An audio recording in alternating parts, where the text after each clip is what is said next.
ہمارے معاشرے میں طلاق کو انتہائی معیوب فعل تصور کیا جاتا ہے۔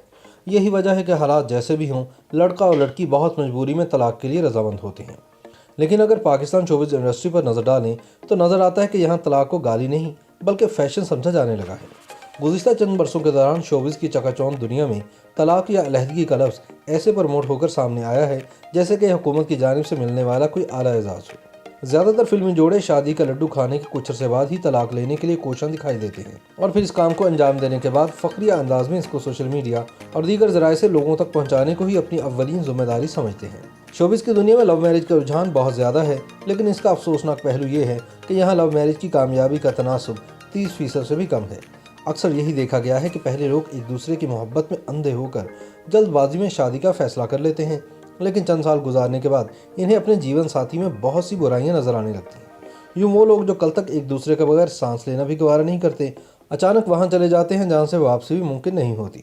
پاکستان میں شوبز کی دنیا پر نظر دوڑائی جائے تو ایسی سینکڑوں مثالیں ملتی ہیں جہاں بہت سے لوگوں نے محبت کی شادیاں تو کیں لیکن وہ کامیاب نہ ہوئیں اور انہیں بری طرح ناکامی سے دوچار ہونا پڑا۔ گزشتہ برس شوبز انڈسٹری کی ورسٹائل اداکارہ بشریٰ انصاری نے ہدایت کار اقبال انصاری سے اپنی برسوں پرانی شادی ختم کرتے ہوئے پروڈیوسر اور ایکٹر اقبال حسین سے دوسری شادی کر لی۔ اسی طرح اقبال حسین نے اپنی پہلی بیوی اور اینکر فرح سعدیہ کو طلاق دی۔ اس سے قبل گلوکار اور اداکار محسن عباس حیدر کی میڈیا انڈسٹری سے وابستہ خاتون فاطمہ سہیل سے شادی آپسی اختلافات کے باعث علیحدگی پر منتج ہوئی۔ اس سے پہلے بھی کئی فنکاروں کو شادیاں راس نہیں آئیں اور ان کی بھی طلاقیں ہوئیں۔ ان فنکاروں میں اداکارہ نور اور گلوکار ولی حامد، اداکارہ جانا ملک اور گلوکار نعمان جاوید اور اداکارہ وینا ملک اور اسد خٹک بھی شامل ہیں۔ ماضی میں ملکہ ترنم نور جہاں اور اعجاز کی شادی ٹوٹی۔ اسی طرح محسن حسن خان اور رینا رائے، فریال گوہر اور جمال شاہ، رانی اور سرفراز نواز، جاوید شیخ اور سلمیٰ آغا کے علاوہ ہدایت کارہ اور اداکارہ سنگیتا کی 2 شادیاں بھی ناکام ہوئیں۔ نشو کی انعام ربانی سے شادی ناکام ہوئی۔ شکیلا قریشی اور عمر شریف کی شادی بری طرح ناکام ہوئی۔ اداکار شاہد کی اداکارہ بابرہ شریف اور زمرد کے ساتھ شادیاں ناکام ہوئیں۔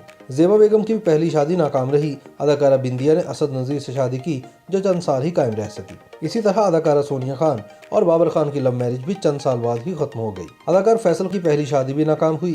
ماضی کی معروف اداکارہ عالیہ بیگم کی 3 شادیاں ناکام ہوئیں۔ اداکارہ دردانہ رحمان نے 4 شادیاں کی جو تمام ناکام رہیں۔ عدنان سمیع خان اور زیبا بختیار کی لو میرج کا انجام بھی ناکامی کی صورت میں نکلا۔ اداکار نعمان مسعود اور عروج ناصر کی شادی بھی بہت جلد ختم ہو گئی۔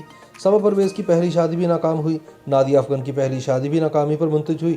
اداکارہ صوفیہ احمد اور سہیل سمیر کی لو میرج کا اختتام بھی طلاق کی صورت میں سامنے آیا۔ اداکارہ نوین وقار نے ڈائریکٹر اظفر علی سے شادی کی جو کچھ عرصے بعد ہی ختم ہو گئی۔ کراچی سے تعلق رکھنے والی معروف ماڈل اور اداکارہ شہری ثروت گیلانی اور جویریہ عباسی کی شادیاں بھی ناکامی سے دوچار ہوئیں۔ اداکار شمون عباسی نے پہلے جویریہ عباسی اور پھر ہمائمہ ملک سے شادی کی لیکن دونوں بار ناکام رہے۔ اداکارہ نرگس کی پہلی شادی کامیاب نہ ہو سکی۔ گلوکارہ فریحہ پرویز کی 2 شادیاں ناکامی سے دوچار ہوئیں۔ گلوکارہ حمیرہ ارشد اور احمد بٹ کی شادی سن 2004 میں نہایت دھوم دھام سے ہوئی۔ دونوں کا ایک بیٹا بھی ہے، لیکن 5 سال سے ان کے درمیان اختلافات چلے آ رہے تھے جو شدت اختیار کر گئے اور بالآخر دونوں نے راستے جدا کر لیے۔ اسی طرح ٹی وی مارننگ شوز کی 3 میزبانوں نے طلاقیں لیں جن میں نازیہ خان، شائستہ واحدی اور مدیحہ نقوی شامل ہیں۔ YouTube پر گوگلی نیوز دیکھنے کے لیے youtube.com کی سرچ بار میں googly news T V type کریں۔ گوگلی نیوز کے پیج پر سرخ رنگ کے سبسکرپشن والے بٹن پر کلک کرنا نہ بھولیے۔ YouTube پیج پر اپلوڈ ہونے والی ویڈیوز سے باخبر رہنے کے لیے بیل آئیکن پر کلک کیجیے۔ آپ کو ہر نئی ویڈیو کے بارے میں نوٹیفیکیشن موصول ہو جائے گا۔